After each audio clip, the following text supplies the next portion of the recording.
Welcome. In this video, you'll learn how to change your WhatsApp notification tone step by step with the latest updated method.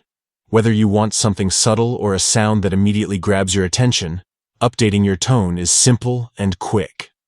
Let's get started. First, open WhatsApp on your phone. Make sure you're on the main chat screen where you can see all your conversations. Once you're there, look at the top right corner and tap on the three dots. This opens a small menu with several options. From that list, select Settings. Now that you're in the Settings menu, scroll a little and tap on Notifications. This section controls all the sounds and alerts you hear from WhatsApp, including messages, group chats, and calls. Here's where you can customize how your WhatsApp notifications behave. The next step is to tap on Notification Tone. This is the option that lets you choose the sound you want to hear. Whenever you receive a new message, you'll see a list of tones available on your device. Take your time to scroll through them and tap to preview each one until you find the tone that feels right for you.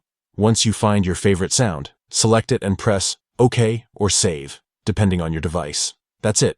Your WhatsApp notification tone has been changed successfully. Now, whenever someone messages you, you'll hear the new sound you picked. You can also repeat these steps if you ever want to change the tone again, or set a different sound for group chats and calls. Customizing your tones helps you instantly recognize what type of message you're getting without even looking at your phone. And that's how quick and easy it is to personalize your WhatsApp notifications. Making small changes like this helps you stay organized and adds a touch of personality to your conversations. Thanks for watching.